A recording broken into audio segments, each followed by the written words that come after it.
눈으로 이렇게 내리기도 하지만 봄을 재촉하고 있고 또 이 비가 아마 봄 농사를 준비하는 분들에게는 아마 귀한 그런 단비가 될 터인데 모쪼록 이제 겨울이 지나고 새봄이 오고 있는 표시입니다. 모쪼록 우리들의 영적인 계절도 겨울을 넘어서 정말 우리의 영적인 믿음 생활에도 새봄이 오는 그런 축복이 우리 모두 가운데 있으시기를 주의 이름으로 축복합니다.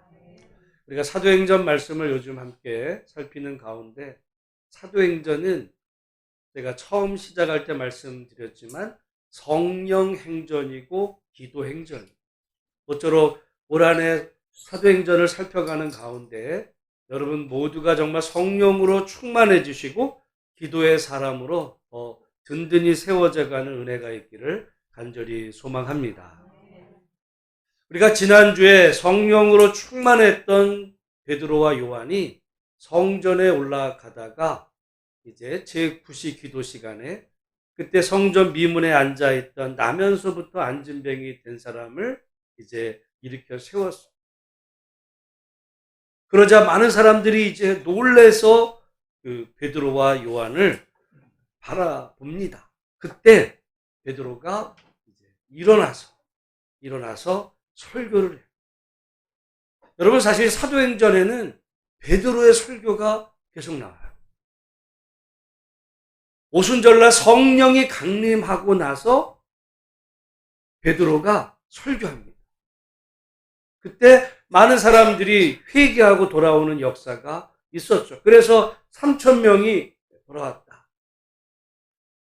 사도행전 3장에 나면서부터 안진뱅이 된 사람을 고치자 사람들이 이제 주목하기 시작합니다. 그때 베드로가 다시 일어나서 설교를 해요. 그게 우리가 읽진 않았지만 사도행전 3장 11절부터 마지막 절까지. 왜냐하면 그걸 좀 이해를 해야 오늘 본문에 지금 베드로가 또 설교를 해요. 근데 어떤 상황이냐면 갇힌 상태. 갇혔습니다. 갑자기 사도행전 2장에 나면서부터 안진뱅이 된 사람을 고친 왜 베드로가 왜 갇혔을까? 이유가 있어요.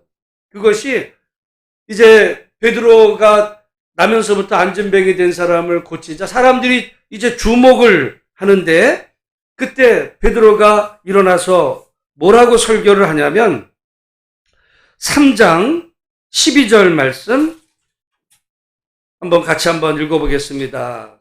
사도행전 3장 12절 베드로가 이것을 보고 백성에게 말하되 이스라엘 사람들아 이 일을 왜 놀랍게 여기느냐 우리 개인의 권능과 경건으로 이 사람을 걷게 한 것처럼 왜 우리를 주목하느냐 13절 아브라함과 이삭과 야곱의 하나님 곧 우리 조상의 하나님이 그의 종 예수를 영화롭게 하셨느니라. 너희가 그를 넘겨주고 빌라도가 놓아주기로 결의한 것을 너희가 그 앞에서 거부하였으니 라고 하면서 지금 베드로가 뭐라고 그러냐면 이 사람들아 왜 우리를 주목하느냐 마치 우리의 권능과 어떤 경건으로 이 나면서부터 안진뱅이 된 사람을 일으킨 것처럼 왜 우리를 바라보느냐 그런 거죠.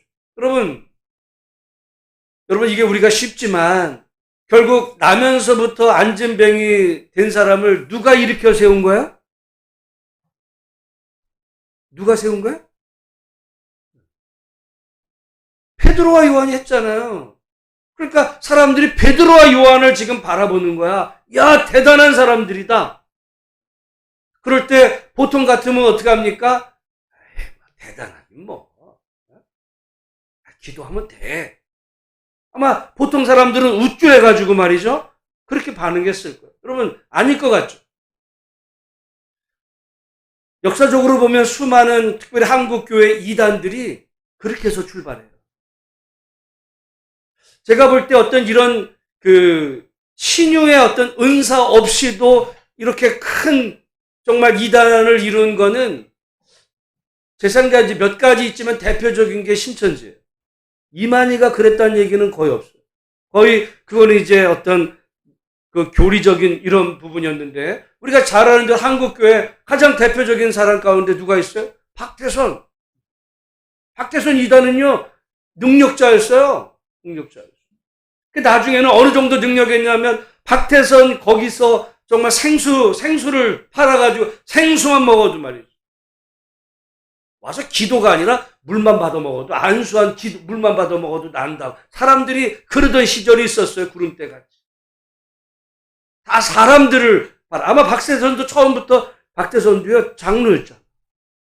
믿음의 사람이었어요. 처음부터 이단된 게 아니라 나름 뭔가 자기를 통해서 역사가 나타나니까 처음에는 에이 뭐 이 정도는 그러다가 그렇지 내가 다 그렇게 가는 거예요. 여러분 그게 교회에만 일어나지 않습니다. 우리가 지금부터 약 100년 전 가령 조선이 망하고 일제가 들어오던 시절에 그야말로 우리나라가 정말 혼란하던 시절에 가장 우리나라에서 강력했던 종교가 있다면 그건 불교도 유교도 기독교도 아니라 그때는 천도교였어요. 동학. 그래서 이제 우리가 이번 주에 3.1 운동이 있잖아요. 3.1절. 3.1절에 그 33인 중에 그 절반가량, 그 당시 그 말하자면 3.1 독립운동의 대표가 누군지 아세요? 손병희야. 손병희가 누구냐면 동학의 3대 교주예요. 세 번째 교주. 1대가 누구냐? 최재우. 2대가 최시영. 3대가 손병희. 그 손병희의 사위가 누구야? 그게 방정환이야. 이제 5월달 되면 어린이날을 기독교가 만든 게 아니에요. 어린이날 제정에 강력하게 영향을 미쳤던 게 누구라고요? 방정환의 종교가 천도교였어요. 천도교. 여러분, 사실 이렇게 보면 요즘에 애들 다 귀하지만 성경에 보면은 말 안 듣는 애를 어떻게 하라고 그랬을까요? 때리라 그랬어요. 근데 천도교는요, 때리지 말라. 그래서 우리나라가 지금 그렇지만 지금부터 100여 년 전 그 3.1운동 그 시절에 가장 강력했던 대한민국의 종교는 그게 천도교고 그게 동학이에요. 동학. 근데 그 일대 교주였던 이 최재우가 이 사람이 능력자였어요. 막 진짜 귀신 쫓아내고 말이죠. 이 막 주술서에가 사람 병 고치고 난리가 났어요. 그러니까 막 몰려든 거예요. 그러니까 여러분 어떤 정말 그게 이제 신앙 안에서든 어떻게 보면 다른 종교 안에서든 사람들은 뭔가 자기 눈앞에서 기적적인 일이 벌어지면 그 사람을 이제 추종하는 거죠. 지금 베드로와 요한이 나면서부터 안진뱅이 된 이 사람을 고치게 되자 사람들이 다 베드로와 요한을 쳐다보는. 우리 같으면은 그래도 예수님을 높이지. 여러분, 우리는 아직 그런 경험을 가보지 않아서 그렇지 사람들 안에 다 이 죄성과 교만한 마음이요 자신을 드러나게 돼 있어요. 여러분 만약에 그런 능력이 아니라 하나님이 여러분에게 복을 주셔서 재물을 많이 벌게 해줬다고 생각해 보세요. 그래서 사람들이 다 부러운 어떤 위치에 오르게 되면 이 정도 갖고 그래. 자기가 다 올라가요. 이 마음이 있어. 근데 그 상황에서 지금 베드로가 뭐라고 말하냐? 왜 우리를 바라보냐 이거. 그럼 누구를 바라보라는 거예요? 예수를 바라. 근데 그 예수는 누구야? 아브라함과 이삭과 야곱의 하나님 곧 우리 조상의 하나님이 그의 종 예수를 영화롭게 하셨는데 그 예수는 너희가 죽인 예수야 이렇게 얘기하는 거예요. 너희가 죽인 그 예수를 지금 하나님이 영화롭게 하셨다. 여러분 지금 베드로 그 이전에 예수님은 지금 십자가에 달려 죽으시고 그 사건이 있은 지 얼마 안 되는 거예요. 결국은 이 일로 인해서 베드로와 제자들이 감옥에 갇혀요. 왜? 아직 예수님을 죽였던 사람들이 기세등등 살아있었거든요. 그래서 여기 지금 4장에 와보면 베드로가 설교를 하자 그 말을 들은 사람들이 있어요. 4장 1절부터 3절까지 말씀 같이 한번 읽어보겠습니다. 사도들이 백성에게 말할 때에 제사장들과 성전 맡은 자와 사두개인들이 이르러 예수 안에 죽은 자의 부활이 있다고 백성을 가르치고 전함을 싫어하여 그들을 잡음에 날이 이미 저물었으므로 이튿날까지 가두었으나, 지금 어떻게 보면 사람들이 지금 베드로와 요한을 다 높일 때, 아유 그래 우리 정도야 뭐 이 정도는 아무것도 아니야, 기도해봐 다 돼, 이랬으면요 갇히지 않았어. 오히려 사람들이 따랐죠. 근데 그 순간 자기를 낮추고 예수를 주목하라 그랬는데, 그 예수는 누구냐면 사람들에 의해서 죽임을 당한 예수. 그러나 하나님께서 그를 죽음 가운데서 다시 살리신 그 예수를 바라보라 라고 할 때 그 말을 듣고 있던 사람들의 반응이 두 가지로 나타났어요. 하나는 그 말을 듣고 회개한 사람들이 나타났어. 그래서 4장 4절에 보면 말씀을 들은 사람 중에 믿는 자가 많으니 남자의 수가 약 5천이나 되었더라. 베드로의 그 설교를 듣고 정말 주님을 바라보면서 말씀으로 돌아온 사람도 있었지만은, 그 말씀을 듣고 마음의 문을 더 닫은 사람들, 결국 자기의 마음만 닫은 게 아니라 그런 베드로와 제자들을 잡아가둔 사람들, 그 사람들은 누구냐? 얼마 전에 예수 죽인 사람이 그 사람들이었어요. 예수님을 누가 잡아가뒀어요? 여기 보니까 제사장들, 성전 맡은 자들, 사두개인들, 대제사장, 그러니까 예수님 고난주간에 예수님을 붙잡아서 신문하고 마지막 고난주 끝까지 예수님을 심판해서 결국은 베드로에게 빌라도에게 보냈다 예수님을 죽였던 바로 그 사람들이 자기가 죽인 그 예수, 하나님께 저주받아 죽었다고 그렇게 자기들이 판결 내린 바로 그 예수를 오히려 증거하고 있는 베드로와 요한을 잡아 가두는 그런 상황 속에서 지금 베드로가 지금 주의 복음을 증거하는 거예요. 여러분, 이거는 인간으로서 하기는 어려운. 그래서 오늘 우리가 제목이 뭐냐면 성령 충만한 성도 그랬습니다. 성령 충만할 때 우리는 성령 충만 그러면 뭘 먼저 방언. 여러분, 방언으로 기도하세요. 나는 방언 부정하지 않아. 방언 기도하세요. 방언을 못하겠거든 하나님 앞에 달라고도 기도해도 돼. 근데 성령 충만에 다가 그게 아니야. 또 성령 충만했을 때 베드로와 요한이 나면서부터 안진뱅이를 이렇게 세웠어요. 그것도 좋아. 하나님이 신의 은사 주셔서 그렇게 할 수 있으면 좋지. 그게 성령 충만에 다. 베드로가 정말 성령 충만했던 것은 그게 아니고 지금 자기가 자기 자신을 어떤 그런 능력을만 보여줬으면 사람들이 와 대단하다 이랬을 거야. 근데 그 순간 자기를 낮추고 예수를 증거하기 시작합니다.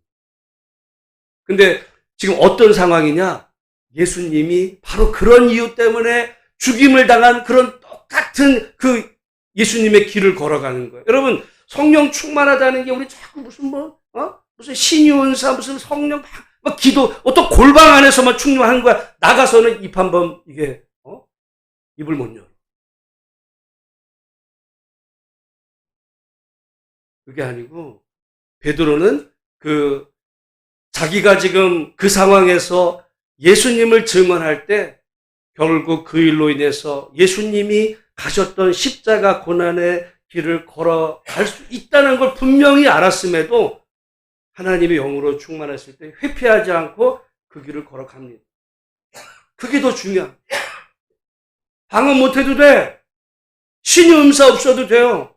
더 중요한 거는 그러나 우리 모든 그리스도인들은 성령으로 충만해서 이 모든 상황 속에서도 정말 내가 예수 믿는다는 것이 예수 믿는다는 것이 어떻게 보면 내 삶에 그 손해가 있을 수도 있는 상황에서 예수를 따라가는 그 길 때문에 내가 어려움을 당할 수 있는 그런 상황에서 주변 상황에 좌우되지 아니하고 정말 주님을 바라보면서 믿음으로 그 길을 걸어가는 거, 어떻게 가능해요?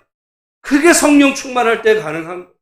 그래서 로마서 말씀에 바울은 어떤 사람이 구원을 받느냐? 예수를 죽은 자 가운데서 부활하내신 그 하나님을 자기의 주님이라고 시인하는, 시인. 여러분, 시인한다는 거는 어떤 상황이냐면 바로 이런 상황이에요. 내가 마음속으로 예수님이 나를 위해서 죽으셨어요. 고맙습니다. 기도할 때만이 아니라 기도할 때 하나님이 나를 구원해 주셔서 감사합니다. 이 상황이 아니고 지금 베드로가 예수님을 증언하다 보면 죽임을 당할 수도 있었고 결국은 그 일로 갇히는 거예요. 지금 갇혀버렸어. 그걸 알았어요. 근데 알았음에도 불구하고 그 상황에 개의치 않고 주님을 증거합니다. 그 길로 갇혔어요. 그게 예수를 시인한 그런 사람에게 구원이 있다고 말하는 거예요. 우리는 때로 정말 우리 개신교 지금 이 어떻게 보면 구원 간의 문제가 그냥 예수님과 나와의 어떤 관계, 예수님과 나와 나만의 관계, 마음속으로만의 관계.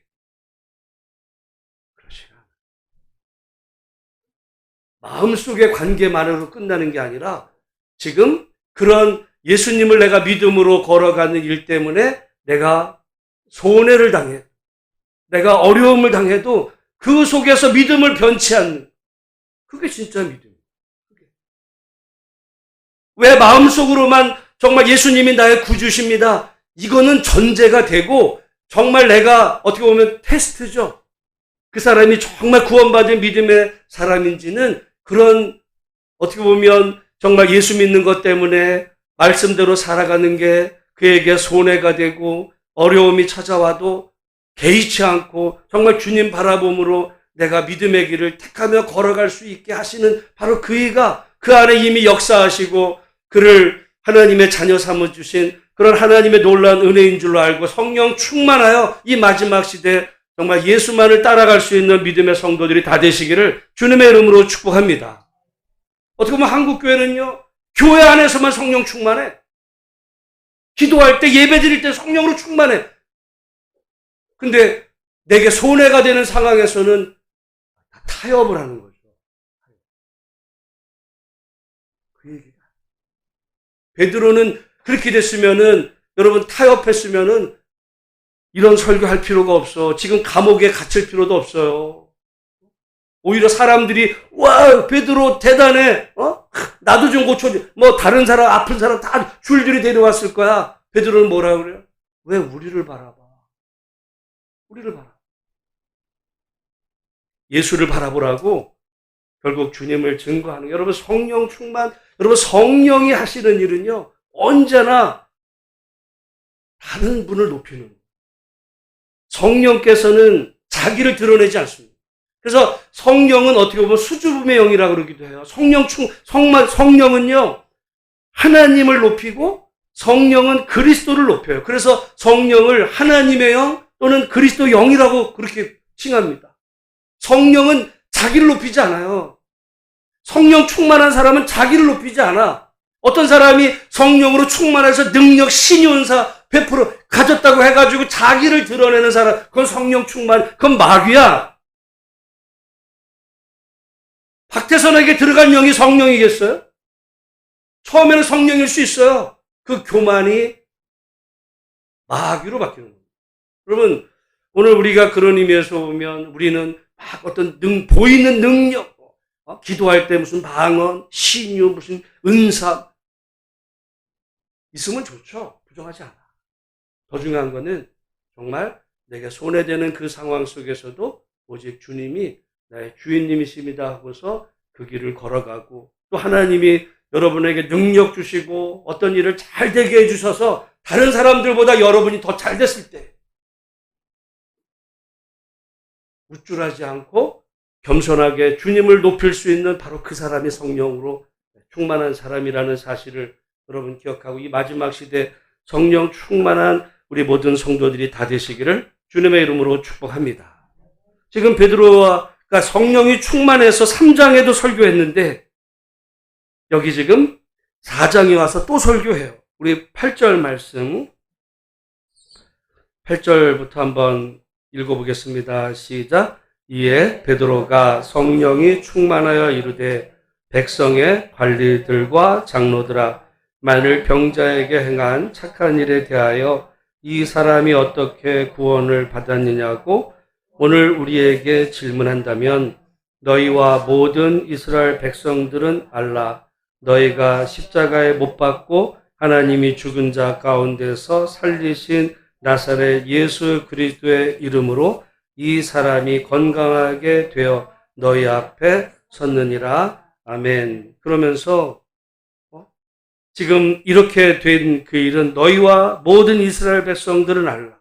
너희가 십자가에 못 박고 하나님이 죽은 자 가운데서 살리신 나사렛 예수 그리스도의 이름으로. 지금 여기 뭐라 그랬어요? 너희가 십자가에 못 박고.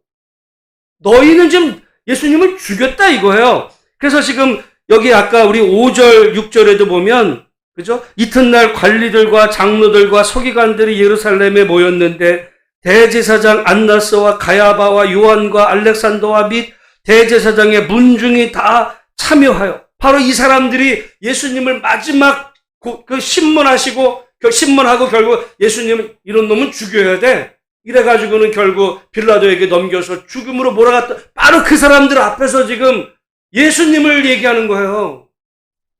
여러분, 예수님이 어떤 죄목으로 돌아가셨냐면 유대인의 왕이라는 게 뭐예요?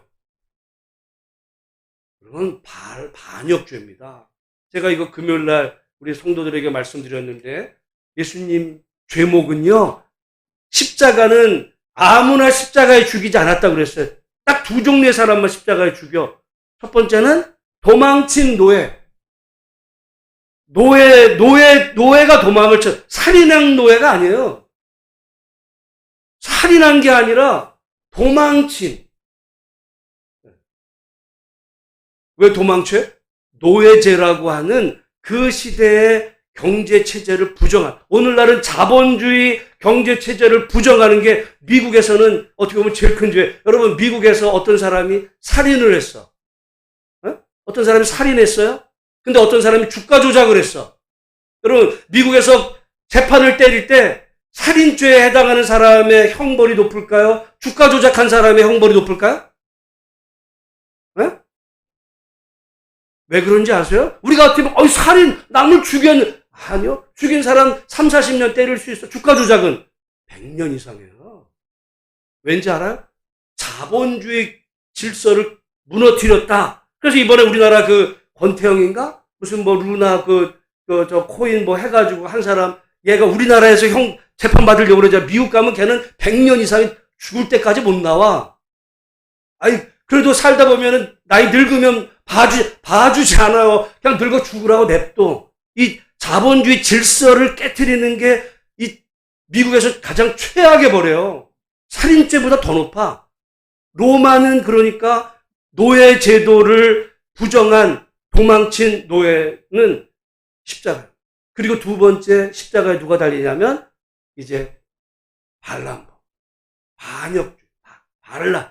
로마 황제를 향해서 반역. 예수님이 도망친 노예가 아니잖아요. 근데 왜 십자가야? 그래서 결국 유대인은 왕이라 반란죄로 느껴요.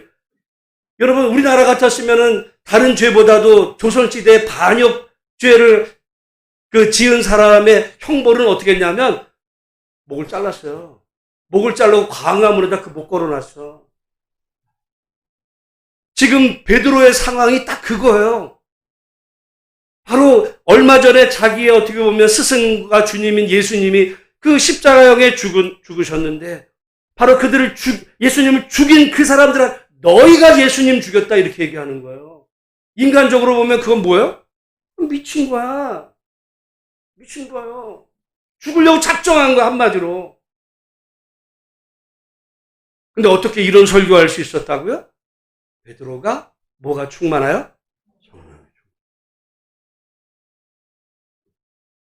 여러분, 우리가 성령이 충만하다는 거, 기도할 때, 예배 드릴 때, 찬양할 때, 여러분, 그거는요, 그냥 은혜를 받는 거야. 그리고 진짜 나의 믿음의 확인은 내가 정말 그런 예수님을 믿는 것 때문에 내게 손해가 오고 때로는 어떤 불편이나 또는 어려움의 상황에 처하게 될 때 그때 내가 그 길을 걸어가는지, 만약에 그 상황에서 예수 부인하면요,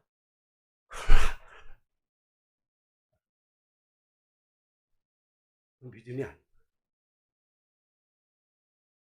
여러분, 베드로가 지금 그 똑같은 상황 속에서도 예수가 정말 구원자라는 사실을 증언하기 시작하면서 뭐라고 그래요?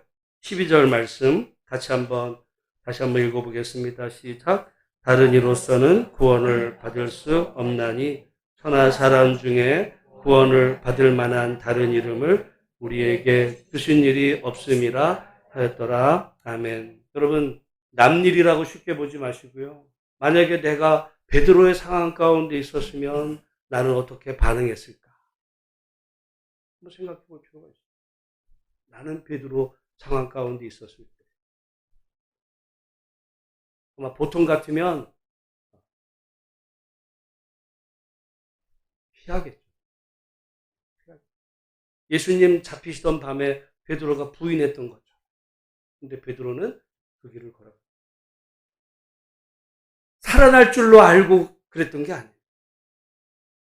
예수님 죽었는 자기도 그 길을 걸어가고 하나님이 그 길을 이제 여셔서 살려주셨지만 그런 의미에서 보면 우리가 정말 이 어려운 시대 속에서 어려운 상황 속에서도 오늘 우리가 살아가는 시대가 어렵지 않아요. 한 7, 8년 전에 나온 책 가운데 하나가 수축사회라는 책입니다. 그게 뭐냐면 사회가 수축되는. 여러분, 앞으로 세상에 모든 게 느는 게 아니라 수축되는. 여러분, 사람이 앞으로 늘어요, 줄어요? 교회가 늘까요?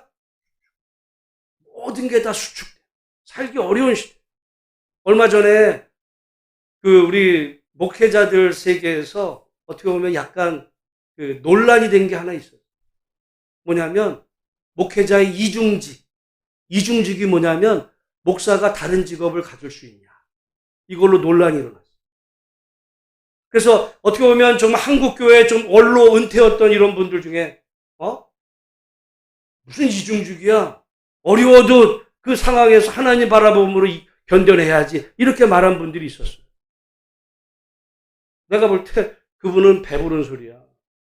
왜냐하면 그분은요 이미 여러분 이름만 대면 다 아는 목사님들이야. 자기는 이미 은퇴한 분들이에요. 좋은 시절에 교회만 지으면 느는 시절에 살았던 분이에요. 근데 어떤 한 교회 이름은 되긴 어려운데 그 교회 그 목사님은 자기가 이제 그분도 은퇴했어요. 은퇴했는데 이분이 유튜브에 보면 나와. 뭐라 그러냐면 자기가 157개 교회를 10년씩 도와주고. 몇 개 교회? 157개 교회를 10년 동안 도와줬어요. 10년 동안 157개 되는 그 이상 도와준 교회도 많아요. 그렇게 10년 동안 도와줬을 때 그 교회 가운데 100명이 10년 후에 100명이 넘어간 교회가 몇 교회 있을까? 몇 교회 있을까요? 한 교회밖에 없어. 근데 그 한 교회도 뭐냐? 그 목사님의 장인이 부자여가지고 땅을 기증해서 거기다 건물 짓고 100명이 넘어간 거야. 나머지는 156개 교회는 10년 동안 쏟아부었는데도 안 돼. 그분은 그렇게 얘기하는 거예요. 지금 현실이 안 돼요. 안 되는 현실 속에 우리가 지금 하는데, 그러니까 어떤 분이, 이분은 자기가 그렇게 해보니까 자기 후배들 살려보려고 여러분, 10만원씩 157개 교회를 하면은 재정이 얼마나 되겠어요? 이게 큰 교회예요. 유명한 목사님이야. 근데 어떤 분은, 하나님이 주신 것 속에서, 굶어 죽으라는 거예요. 그래서 내가 성경을 똑같이 보고도, 배부른 소리 하는 분이 있고, 아니, 목회자가 하려고 하는 사람이 자기가, 누가 세상 일 하려고 그렇게 그 마음 먹고 목회한 사람이 있겠어요? 어쩔 수 없이 그 길을 가는 사람을 이해 못하는 경우도 있어요. 여러분, 우리가 성경 보고 하나님 믿음 생활한다는 게 이게 쉬운 일이 아닌데요. 그럼에도 불구하고 그런 경우도 있지만 또 어떤 경우가 있냐면 저희 집에 강아지를 키워요. 강아지를 키우고 이렇게 이제 산책을 하다 보면 정말 어떤 어린애들 중에서도 귀엽다고 와서 한번 만져봐도 돼요. 이런 사람도 있지만 정말 체격이 큰 이런 사람들 중에는 강아지 이렇게 끌고 가면 무섭다고 막 도망가요. 왜? 뭔가 옛날에 어떤 개 때문에 당한 이 스트레스가 있는 거예요. 스트레스가 있어. 근데 요만한 강아지 별것도 아닌데 그 강아지 앞에서 무서움을 느끼는 거예요. 여러분, 사람은 웃기죠. 어떨 때 제가 볼 때 웃기지만 모든 사람이 다 그래. 옛날에 여러분 인생을 살아오다가 뭔가 놀란 일이 있으면 그 상황, 비슷한 상황에 여러분 접하게 되면 사람들 거기에 잡힙니다. 아닐 것 같죠? 제가 왜 안 하면 내가 고소공포증이 있어요. 내가 고소공포증이 있는데 본래는 없었어. 그러다 어느 순간에 고소공포증이 생겼 이후에는 높은 데 올라가서 이렇게 밑을 보면 정말 내가 참 견딜 수가 없어요. 다른 사람들 보면 그거 갖고 무섭다. 그 사람은 무서워. 여러분, 우리 모든 사람, 지금 베드로는요, 얼마 전에 예수님 십자가에 달리실 때 그 모든 과정 그 옆에 있었어요. 그러니까 두려움에 사로잡힐 수 있는 상황이야. 자기가 말 한마디 잘못하면 바로 그 사람들에 의해서 예수님 십자가에 죽는 모습 자기 봤는데, 나도 지금 감옥에 갈 수 있고, 지금 감옥에도 와 있어요, 지금 여기는. 감옥에 와 있고 잘못하면 이 사람들에 의해서 내가 죽임을 당할 수 있는 그런 상황 속에 무슨 말을 하겠어요? 근데 베드로는 지금 말하는 거예요. 어떻게 가능하다고요? 그게 성령 충만. 여러분, 성령 충만한 걸 다른 데서 찾지 마시고 정말 내가 인간적으로 생각하면 도저히 할 수 없는 그런 상황 속에서 내가 정말 주님의 은혜로 주님의 어떤 힘있고 내가 그 두려움 속에서 한 걸음을 옮길 수 있는 것. 내가 세상에 살아갈 때 믿음대로 살면 나에게 손해가 오는 상황 가운데 있을지라도 내가 그 속에서 비록 손해를 본다 할지라도 내가 믿음의 한 걸음을 옮길 수 있는 것. 그게 믿음이고요. 그게 성령 충만이에요. 그러니까 성령 충만은 기도할 때 찾는 게 아니에요. 막 기도를 유창하게 하면 저분은 기도를 유창하게 성령 충만한 거야. 아니, 그거는 그게 아니고 그럴 수도 있어요. 근데 그 사람이 현실의 그런 상황 속에서 정말 어떤 두려움 상황 속에서도 자기의 믿음의 길을 걸어가요. 그때 그 사람의 그 모습이 성령 충만이 확인되는 거예요. 여러분, 그러니까 성령 충만은 지금 여러분 예배당 안에서 결정되는 게 아니고요. 이 예배당을 마치고 집에 가시고 사람들을 만나고 일터에서 또는 우리가 힘들고 어려운 상황 속에서 내가 어떻게 사는지가 내 성령 충만에 확인이 되는 그 순간이라는 사실을 기억하고 언제나 성령 충만한 성도들이 되시기를 주의 이름으로 축복합니다.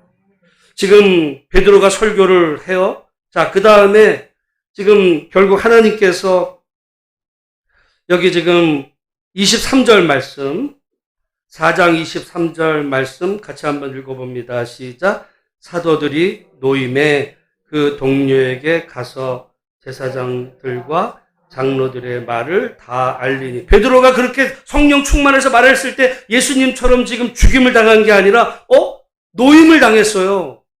풀어준 거야. 바로 풀어줬을 때 그러면 살았다, 죽을 줄 알았는데 살았다 그러면은 조용히 했어야 될 것 같잖아요. 근데 우리 31절 말씀, 31절 같이 한번 읽어보겠습니다. 빌기를 다함에 모인 곳이 진동하더니 무리가 다 성령이 충만하여 담대히 하나님의 말씀을 전하니라. 지금 잠깐 풀어준 거야. 그러면 어떻게 살았다 그러고서 죽을 줄 알았는데 나 살았으니까 조심해야지. 그러지 않았다. 어떻게 했어요? 모여서 그냥 기도를 한 거야.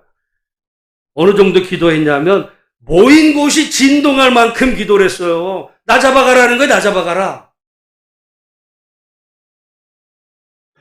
어떻게 가능했어요? 우리가 다 성령이 충만. 여러분, 성령이 충만해서 성령 충만한 기도가 있죠. 근데 우리는 대부분 어떤 자기의 수준 안에서만 기도해요. 자기의 수준 안에서. 될 것 같은 거. 또는 안 될 것 같은 거는 에이, 그냥 해보는 거야.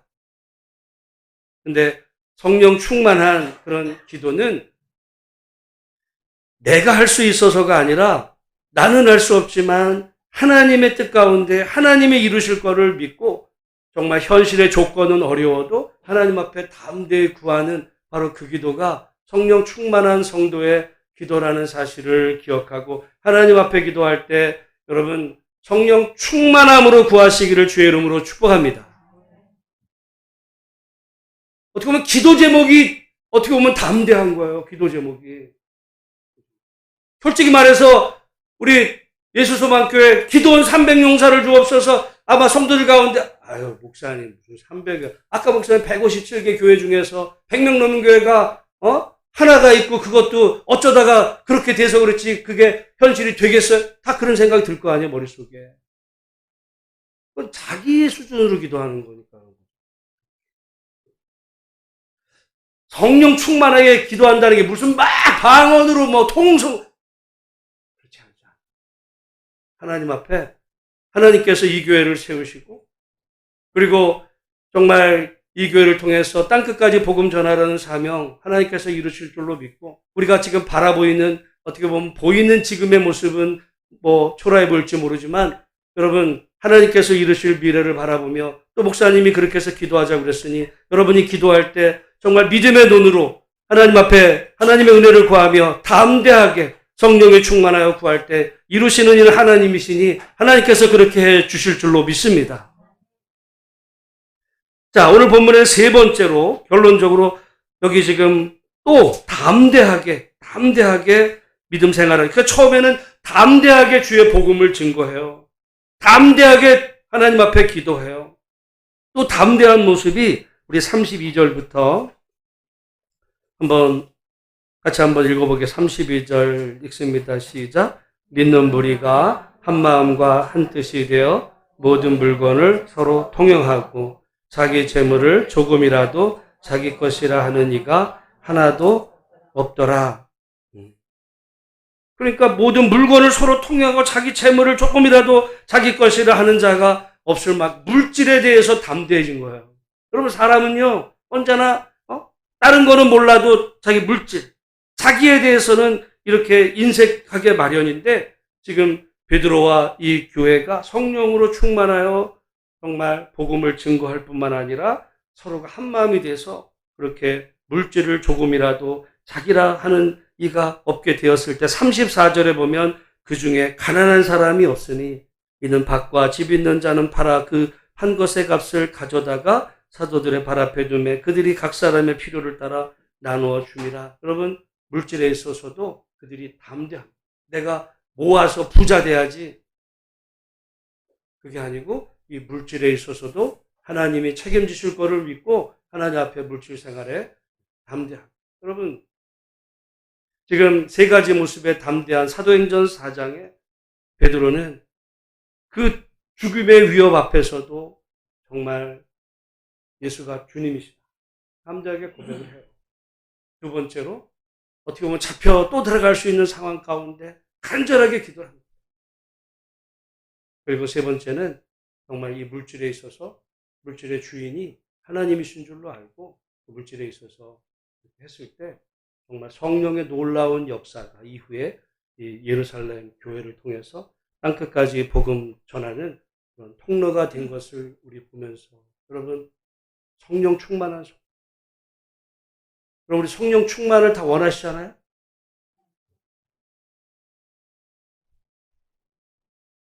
기도는요. 그러니까 우리가 기도를 뜨겁게 하는 것도 아까 성령 충만의 모습이 있지만 뜨거운 그거보다도 기도의 어떤 제목 성령으로 충만하지 않으면 기도의 제목이 자기 수준으로 가요. 성령으로 충만의 제목이 하나님의 뜻 안에서 담대하게.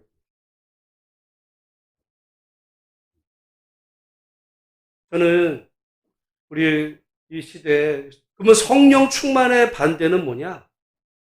세상 영의 충만. 세상 영. 악령의 충만함이 아니에요. 성령 충만과 세상의 영. 세상 영은 뭐예요? 근심, 걱정, 계산, 자기. 이게. 여러분, 세상 영으로 가득 차면 성령은요, 아까 그래서 성령은 자기를 드러내지 않아. 세상 영으로 충만하면 성령은 탄식해요.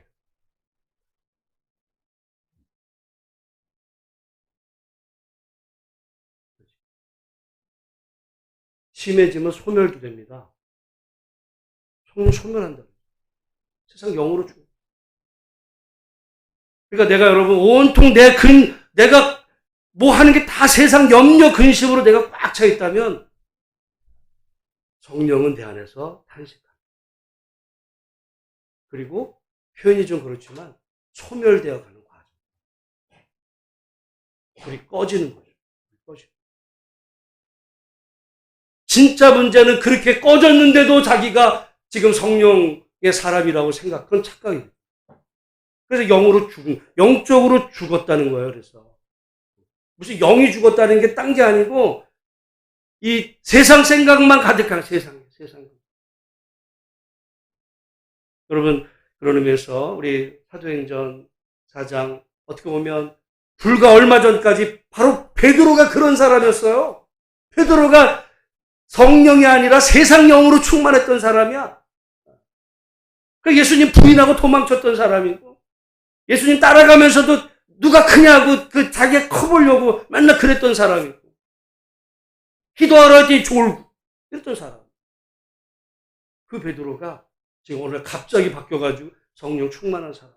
그런 의미에서 보면 정말 하나님이 우리를 만져주시면 정말 겁쟁이 베드로에서 믿음의 베드로로 변화시켜 줄 수 있다는 걸 기억하고 여러분 하나님의 은혜 받으시고 성령 충만한 이 마지막 시대 하나님의 은혜로 승리하시는 우리 모두가 다 되시기를 주님의 이름으로 축복합니다. 하나님 아버지 감사합니다. 오늘